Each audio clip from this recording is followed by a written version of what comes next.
ದಕ್ಷಿಣ ಕನ್ನಡ ಜಿಲ್ಲೆಯ ಮೂಡಬಿದ್ರೆ ತಾಲೂಕು ವ್ಯಾಪ್ತಿಯ ಕುದ್ರಿ ಪದವು, ನಿಟ್ಟೂಡಿ, ಕಲ್ಲಮುಣ್ಕೂರು, ಪಡಗಮಿಜಾರು ಪ್ರದೇಶದ ಭೂಮಾಲಕರು ಒಟ್ಟಾಗಿ ಇತ್ತೀಚೆಗೆ ದಕ್ಷಿಣ ಕನ್ನಡ ಜಿಲ್ಲಾಧಿಕಾರಿ ಮುಲೆ ಮುಗಿಲನ್ ಅವರನ್ನ ಭೇಟಿ ಮಾಡಿ ತಮ್ಮ ಕೃಷಿ ಭೂಮಿ ಮತ್ತು ವಾಸ್ತವ್ಯ ಪ್ರದೇಶದ ಮೂಲಕ ಪ್ರಸ್ತಾವಿತ ಉಡುಪಿ ಕಾಸರಗೋಡು 400 ಕೆವಿ ವಿದ್ಯುತ್ ಪ್ರಸರಣ ಮಾರ್ಗ ಯೋಜನೆ ಅನುಷ್ಠಾನಕ್ಕೆ ಸ್ಪಷ್ಟ ವಿರೋಧ ವ್ಯಕ್ತಪಡಿಸಿ ಪ್ರತಿಯೊಬ್ಬರು ವೈಯಕ್ತಿಕ ಹಕ್ಕೊತ್ತಾಯ ಅರ್ಜಿಗಳನ್ನು ನೀಡಿ ಚರ್ಚೆ ನಡೆಸಿದರು. ಭೂಮಾಲಕರ ಮನವಿಗೆ ಸಕಾರಾತ್ಮಕ ಸ್ಪಂದನೆ ನೀಡಿದ ಜಿಲ್ಲಾಧಿಕಾರಿ, ಹೈಕೋರ್ಟ್ ಆದೇಶಾನ್ವಯ ನಾವು ಕರ್ತವ್ಯ ಪಾಲನೆ ಮಾಡಲೇಬೇಕಾಗಿದೆ ಎಂದು ತಮ್ಮ ಅಸಹಾಯಕತೆಯನ್ನ ತೋರಿಸಿದರು.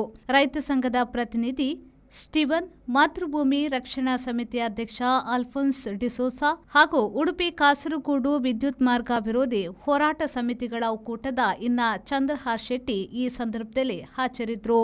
ಪ್ರೇಮಶ್ರೀ, ವಿ4 ನ್ಯೂಸ್, ಮೂಡಬಿದ್ರೆ.